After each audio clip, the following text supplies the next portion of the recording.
Okay mga Lods, pag-usapan po natin yung nangyari kanina sa dito sa rally. Actually may dalawang klase ng taong pumunta doon sa rally. Meron po pumunta doon para mag-rally ng mapayapa, meron naman pumunta doon para mag-riot. So masasabi natin na may pumunta para sa rally, mga rallyista, at merong pumunta para manggulo, yun yung mga rioters. Now, pag-usapan po muna natin yung mga rioters, mga rallyista, kasi masasabi ko na very good kayo. Okay? Tandaan nyo na ang ginagaranti sa atin ng ating constitution ay peaceful rally. Hindi po para manggulo. And yun po yung pag-uusapan natin dito, unfortunately. Nakikiusap po ako kung meron kayong mga kilalang taga Manila dyan na mga kabataan na nandoon pa sa area, pauwiin nyo na po. Dahil po wala nang magandang idudulot yan. Kung dapat natin kailangan gamitin yung bring them home na ngayon.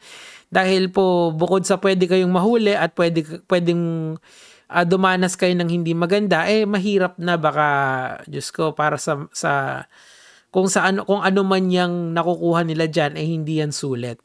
Sa yung safety po muna yung inyong iisipin. Now, ito po si Mayor Isko Moreno, kilala niyo naman po yan.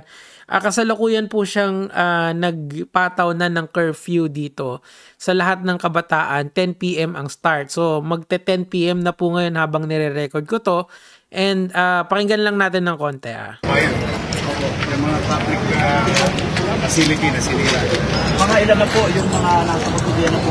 Nakulang sundang sopan kanina. Maraming salamat po. Mag-iingat kayo. So kita nyo, may escort na si Mayor dito. And hindi na kasi ito isang national issue. This is LGU na ang mag-handle nito. Since ang concentrated lang sa Mindiola ang kaguluhan. And ang profile po according to the police ay mga bata. Na ngayon po, may papakita po ako sa inyo mamaya na yan. Ito po yung Sogo. So ang ginawa po nung ibang kabataan, sinugod nila yung Sogo for some reason. Tandaan po natin na ang Sogo ay siguro yung iba kasi ito, sa Mindiola area to alam niyo ba kasi kung natatandaan ko ng tama ito, sa kasi ako sa Taft Avenue kasi ako nag-college. Pagka bumaba ka ng LRT Santolan, tama ba yun? LRT Recto, papupunta ka sa University Belt. Nangyari to sa University Belt na ito yung Sogo doon sa flow ng University Belt. So, and marami talagang tambay dyan at saka geng-geng dyan. Kung diyan nagsimula yung yung pares. Kung naalala niyo yung pares na may noodles tsaka yung sobrang sarap na taba, 'di ba?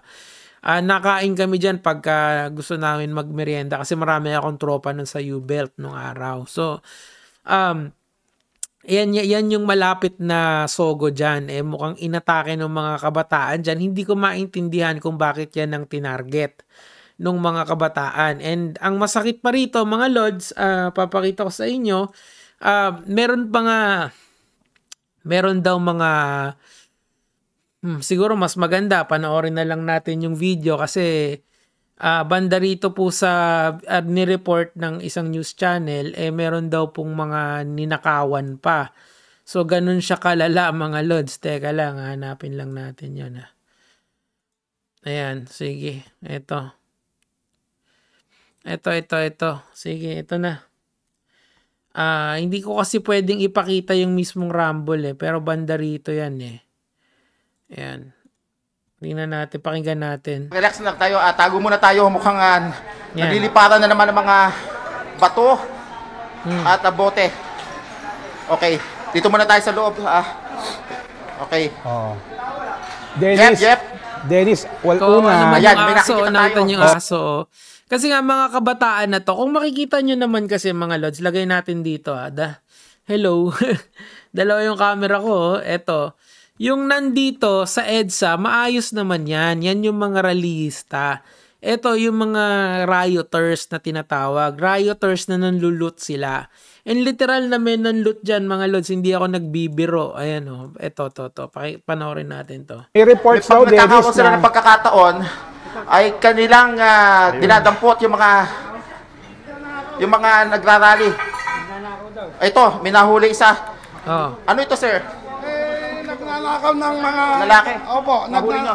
Oo, Nagnanakaw ito. Ayan, oh. Saan yung nahuli? dito lang po. Nagkukuha ng So, mga ano dito. Yan, hindi na po protected yan ng ating constitution kasi gumagawa na kayo ng krimen eh. Now, Nico David, mga kabataan yan, well, meron po tayong tinatawag na CIL na tinatawag, yung Children's in Conflict with the Law, CIWL, na hindi man kayo ipoprosecute as adults, pero ang DSW will have the mag-i-intervention program sa inyo. So, may parusa pa rin yan for all intent and purposes, di ba? So, hindi pa rin kayo ligtas. Paano kung nag-18 na kayo, tapos nilagyan na kayo ng criminal prosecution, di ba?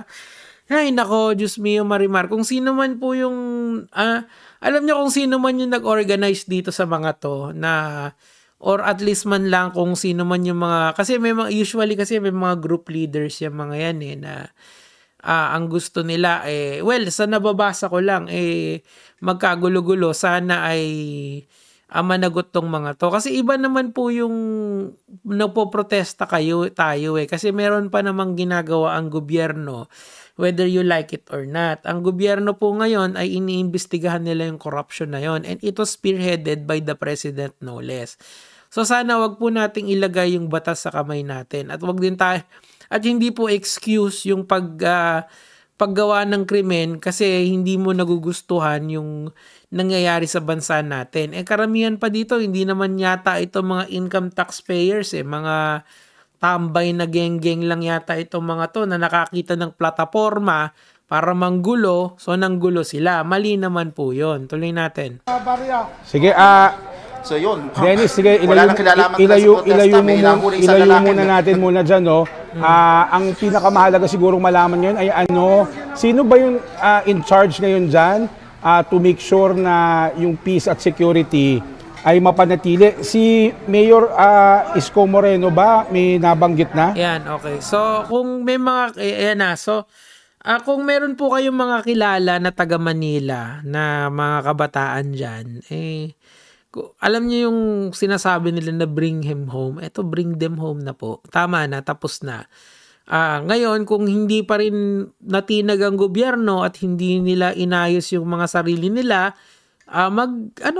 pwede naman ulit mag-organize ng rally. Hindi naman yan one time, big time. There is always a chance to go out in the streets again and make people accountable for their actions. Pero hindi po yun hindi po laging plataforma ng karahasan at ng krimen yung pagrarally. Mali naman po yun. Sana po next time yung mga kabataan na dadalo dyan, alamin nyo yung pinagkaiba ng riot at saka ng rally. Hindi porke nagrarally pwede kayo mag-looting. Hindi po ganun yun. Mali po yun. So, ngayon po mga Lods, pumunta naman tayo dun sa isang DDS vloggers na gusto kong i-call out. Kasi etong si Maharlika, medyo delikado yung pinost niya, and I would like to highlight this to end this video. Sabi niya dito, sa Boljakera, huwag tayong aalis sa Mendiola. Kasi nga, at this point in time po, kasi ano po ito pinost po ito ng pakita ko ng 45 minutes ago. So, more or less mga 9:30 to. Huwag kayong aalis sa Mendiola. Marami pang gustong tumulong at magpadala ng food and water. Bakit nyo naman gagamitin mga meat shield yung mga kabataan na disenfranchised doon at nandoon kasi nagpapakageng-geng sila at nagtatapang-tapangan. Karamihan po doon ay mga kung ako po ang iistima, mukhang mga taga doon at mga gardon at mga tambay doon, di ba? Hindi maganda yon. Huwag kayong maniwala sa makakaliwa na lisanin ang teritoryo ng mga bangag. Okay, so this is already inciting of violence. Hindi ba nakakatakot naman tong tao na tong si Boljakera na to, na parang wala siyang pakialam doon sa mga taong nandun. Ako po, alam nyo ako ay pinklawan ako. Alam na aminado naman ako dyan, and kilala nyo naman yung mga sinuportahan ko ng mga politiko, pero hindi ko para kay matuwa sa karahasan na nangyayari sa aking bansa. So, kung may kilala po kayo na mga nandun, pauwiin nyo na po sila, parang awa nyo na. Hindi po yan tama. Kailangan na magpababa ng mga addictus. Anong magagawa ng mga kabataan doon? Ang mangyayari doon, pag ayaw pa nilang umalis ng 10 p.m., they are going to be forced to leave the premises.